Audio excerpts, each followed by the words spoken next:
ओम बापू नंदाचौर वालिया आपकी सदा ही जय। बुलवा के बिहारी लाल की जय। हरे कृष्ण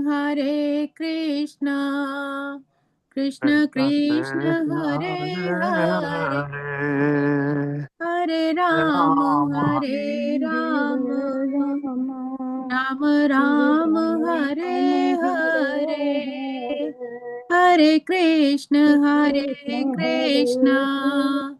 कृष्ण कृष्ण हरे हरे, हरे राम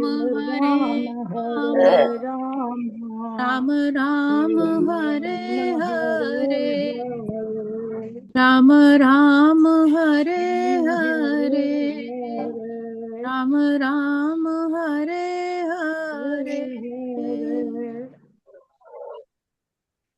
बाके बिहारी लाल की जय। जुगल जोड़े सर की जय। प्यारी सात संगत जी, गीता पाठ श्रवण की तरफ चलते हैं। वसुदेव सुतं देवं कंस चाणूरमर्दनं देवकी परमानन्दं कृष्णं वन्दे जगद्गुरुं, कृष्णं वन्दे जगद्गुरु। ओम श्री परमात्मने नमः। श्रीमद् भगवत गीता अथ त्रयोदशोऽध्यायः। प्यारे साथ संगत जी, जैसे आप मैं सभी सभी को जानते हैं म्यूट हम कर रहा हूँ, माफी चाहता हूँ। हाँ। 13वें अध्याय क्षेत्र क्षेत्रज्ञ विभाग योग का श्रवण कर रहे हैं। श्लोक क्रमांक हम 7वें पर थे। हमने थोड़ा सा श्रवण किया, चिंतन किया। आप आगे उसकी व्याख्या श्रवण करते हैं। तो पिछले श्लोकों में प्रभु ने शरीर के साथ तादात्म्य कर लेने से ही इच्छा द्वेष आदि विकार पैदा होते हैं और उन विकारों का स्वयं पर असर पड़ता है। हमारी जैसी इच्छाएं होती हैं, जैसे द्वेष होते हैं, वो हमारे शरीर पर प्रभाव डालती हैं। तो इसीलिए भगवान ने इनको विकार कहा है। और अपने इन विकारों को दूर करने के लिए हमें अविकारी अर्थात ऐसे सद्गुरु, ऐसे संतों का सानिध्य करना है, उनकी शरण में जाना है कि हमारे भी ये मन के विकार दूर हो जाएं और हम भी, हमारी भी आत्मा शुद्ध और पावन हो जाए। तो इस संदर्भ में भगवान ने 20 साधनों का बताया कि अगर हम 20 ये साधन अपना ले अपने जीवन में तो हम भी उन विकारों से मुक्त हो जाएंगे। उसमें हमने श्रवण किया सबसे पहले अमानित्वम, कि विनम्रता लानी है। मुझे मान नहीं चाहिए, बड़ाई नहीं चाहिए, कोई मान प्रतिष्ठा नहीं चाहिए। ठीक, अपना बस कर्म करना है। और ये नहीं कि मुझे मान मिले इसलिए दूसरों का मान कर रहे हैं, नहीं, क्योंकि संसार की बनाई हुई सब वस्तुएं अपने आप में श्रेष्ठ है। तो अब दूसरे को अपने से ज्यादा श्रेष्ठ मानते हुए हृदय से उनको मान देना है। दूसरा हमने श्रवण किया दंभ, दिखावट नहीं करनी, सरलता लानी है। अपने में अब ऐसा कोई भी गुण नहीं है, लेकिन फिर भी धर्मात्मा और बड़ा अच्छा भक्त और बड़ा अच्छा जो बनने का हम दिखावट करते हैं। क्योंकि जब भी हम आईने में स्वयं को देखते हैं ना, अपना अवलोकन करते हैं, तो पता चलता है हमारी कितनी गलतियां हैं। हमारा जो दर्पण है वो कभी झूठ नहीं बोलता। अपने आप से हम दूसरों को दिखाने के लिए बहुत नाटक कर बैठते हैं, लेकिन भगवान कह रहे हैं कि जिसको सच्चा भक्त बनना है, अपने मन से विकार मिटाने हैं, तो उसको दंभ नहीं दिखाना, दिखावट नहीं करनी, किसी भी दिखावटीपन से दूर रहना है।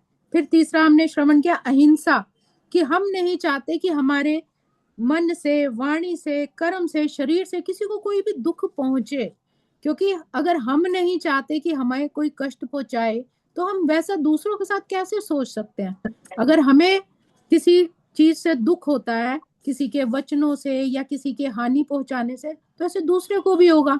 तो प्रयास करना है कि अहिंसा का मार्ग लेना है, ताकि हमारे मन में भी वो सुख भावना रहे। अब अगला आता है अक्षांति ही। अक्षांति ही का मतलब है सहनशीलता, क्षमा का। तो भगवान कहते हैं कि जहां तक समर्थ हो, जहां तक संभव हो, दूसरे को जो है क्षमा कर देना चाहिए, शांति का भाव होना चाहिए। मतलब कि सामने वाले ने 2 गालियां दी, इतना बुरा बोला, आप 4 सुना के उसको शांत कर सकते हैं, लेकिन फिर भी आपको शांत रहना है, उसका जवाब नहीं देना, शांति मन में लानी है, क्योंकि बड़ा उसके मुश्किल शांत या करा, है अपना मन अभ्यास भी करना। अशांत होता है उसमें। अगर हम बिल्कुल साथ देते हैं, अपना मन और अशांत होता है।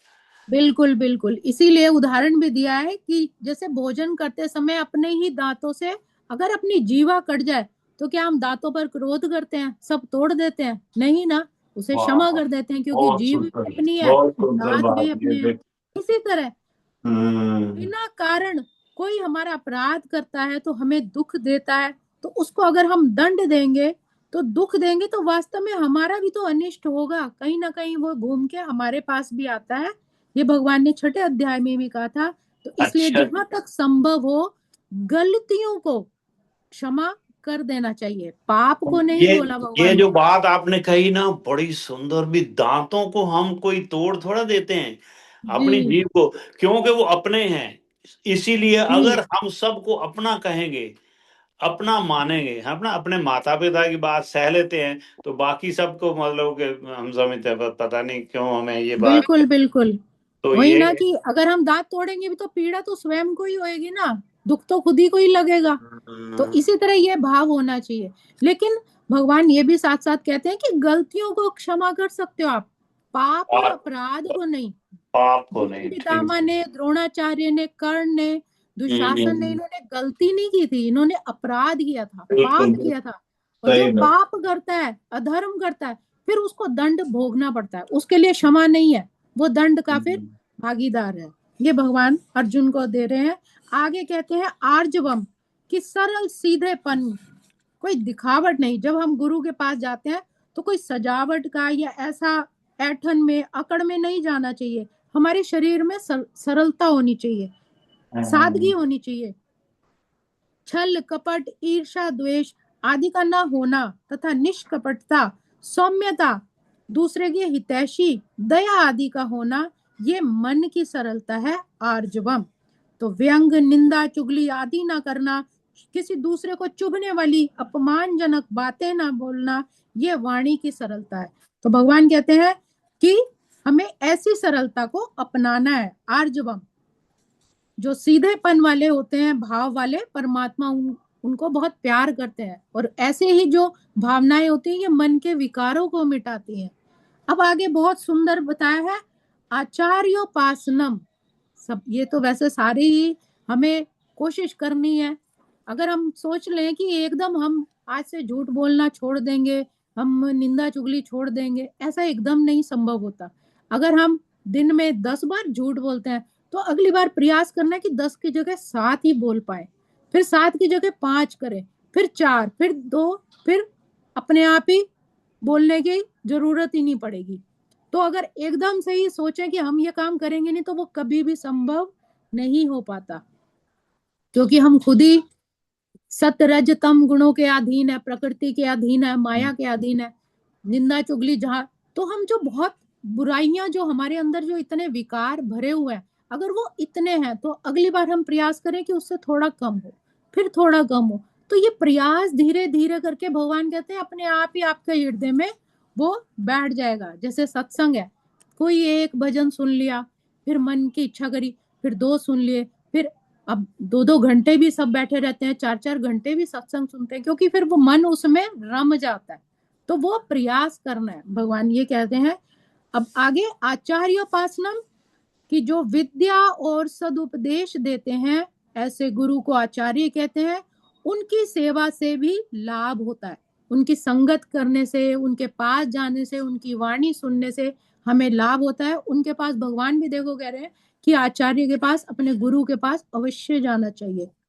आचार्य को दंडवत प्रणाम करना, उनका आदर सत्कार करना, उनके शरीर को सुख पहुंचाने की जो शास्त्र विहित है वो चेष्टा करनी चाहिए, उपासना करना। पर सब में जो सबसे मुख्य बात है, वो है उनके सिद्धांतों को अपनाना।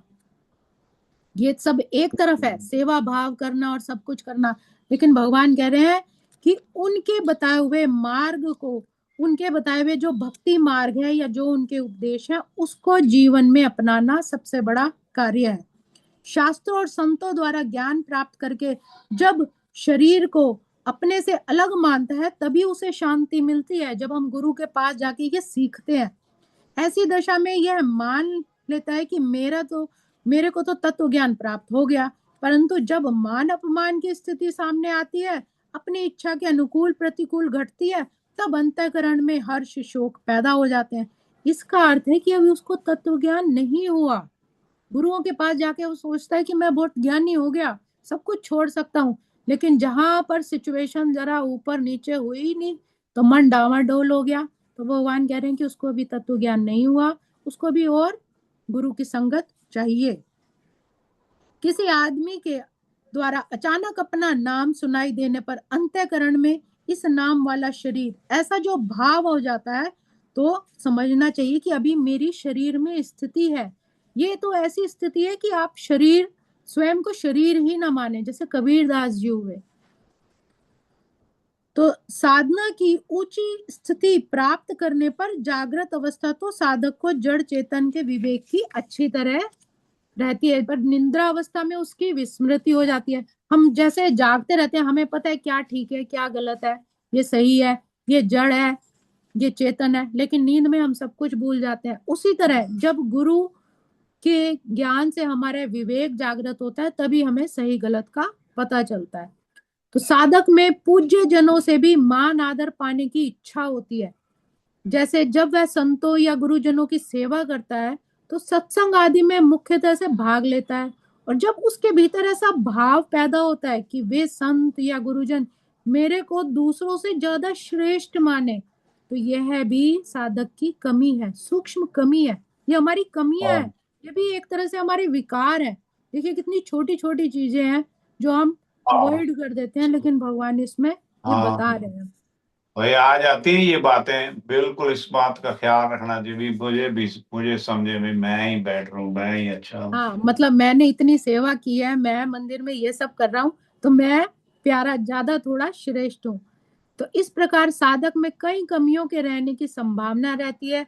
उसकी तरफ ख्याल न रहने से वह अधूरे ज्ञान को भी पूर्ण ज्ञान कर लेता है। इसीलिए भगवान आचार्योपासन कहते हैं कि ज्ञान मार्ग में ये साधक को आचार्य के पास जरूर रहना चाहिए, उनकी अधीनता में रहकर ही साधना करनी चाहिए। तो इस संदर्भ में कहते हैं कि आचार्य गुरु कैसा होना चाहिए, हमें कैसे पता चले कि कौन सा गुरु श्रेष्ठ है। उसके संदर्भ में कह रहे हैं ये बातें ध्यान में रखनी चाहिए कि अपनी दृष्टि में जो वास्तविक बोधवान तत्व दिखते हो, शुरू में सोच समझकर भगवान कह रहे हैं कि आचार्य या संत महापुरुष के पास जाना चाहिए, और गुरु कैसा होना चाहिए ये बातें ध्यान में रखनी है।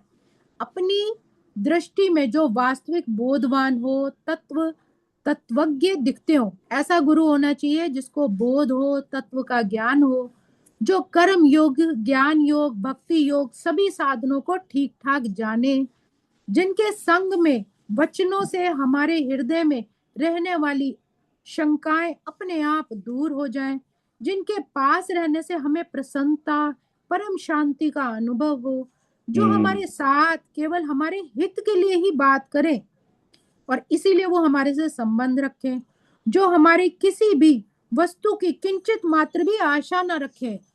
हमारे सदगुरु सब बहुत सिद्ध हैं और ये सारी बातें उन पर बिल्कुल ठीक बैठती हैं। वो हमेशा हमारे हित के लिए ही बात करते हैं, हमसे कुछ नहीं चाहते। उनकी बिल्कुल सच्चे जिनकी संत पास बैठ, मन को मिले विश्राम। वाह वाह, जी बिल्कुल। जी जी, हम्म। जिनकी संपूर्ण चेष्टाएं केवल साधक के हित के लिए ही होती हैं, जिनके पास में रहने से लक्ष्य की तरफ हमारी लगन स्वतः ही बढ़ती हो, जिनके संग दर्शन भाषण स्मरण आदि से हमारे दुर्गुण दुर्विचार धीरे धीरे अपने आप ही दूर होते जाएं, और जिनके सिवाय और किसी में भी वैसी अलौकिकता ना दिखे, ऐसे ही सच्चे संत होते हैं और उनका ही सानिध्य करना चाहिए। ऐसे हम्म। आचार्य संत के पास रहना चाहिए और केवल अपने उद्धार के लिए ही उनसे संबंध रखना चाहिए, ऐसा नहीं। वे क्या करते हैं क्या नहीं करते, वे ऐसी क्रिया क्यों करते हैं, वे कब किसके साथ कैसा व्यवहार करते हैं आदि में अपनी बुद्धि नहीं लगानी चाहिए। हम्म। उनकी क्रियाओं में तर्क नहीं लगाना चाहिए। वो जो बता रहे हैं, जैसे रोज सुबह महाराज जी भी कथा करते हैं और वो भी बताते हैं कि संगत ऐसे पूछती है, ऐसे करती है, फिर गुरु को साइड में कर देती है, अपने मतलब की बात पूछते हैं कि हम ये काम कर लें। फिर वो अगर महाराज जी मना भी कर देते हैं, कहते हैं हमने तो शुरू कर लिया। कहते हैं फिर गुरु की तुम्हें क्या जरूरत है। तो वही बता रहे हैं कि वो जो करते हैं या जो भी तर्क देते हैं उसमें अपनी बुद्धि नहीं लगानी चाहिए। जितना आप सरल होके सदगुरु के पास जाओगे उतना ही वो आपके निकट आएंगे। आपके छल कपट दिखावट को वो बहुत अच्छे से जानते हैं। तो साधक को तो उनके अधीन होकर रहना चाहिए, उनकी आज्ञा रुख के अनुसार ही क्रियाएं करनी चाहिए, श्रद्धा भाव पूर्वक उनकी सेवा करनी चाहिए।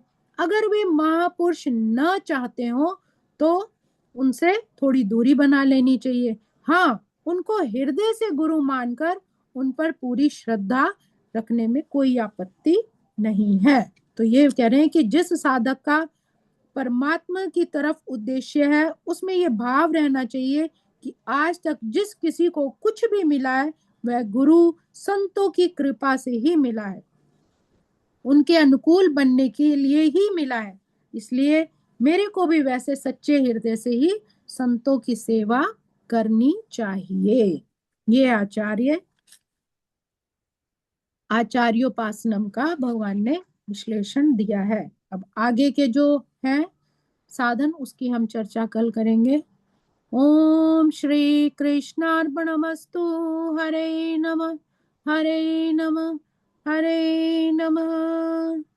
भजमन नारायण नारायण नारायण, श्रीमन नारायण नारायण नारायण, भव से तारायण तारायण नारायण, स्वामी नारायण नारायण नारायण, अब से तारायण तारायण तारायण।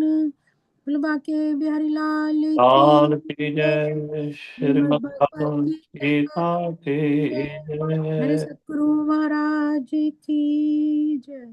वाह जी वाह, आनंद करवा दिया, बहुत सुंदर संगीता, गॉड ब्लेस यू। थोड़ा लंबे श्लोक हैं तो इसलिए थोड़ा नहीं, समय लग रहा बहुत है। ही अच्छा आपका भाई ये अभी एक श्लोक नहीं संपूर्ण हुआ अभी, उसमें और भी आवाज, है थोड़ा। तो आवाज में भी मधुरता है और ये ज्ञान भी है, बहुत सुंदर, धन्यवाद आपका। हाँ जी। सारी संगत का समय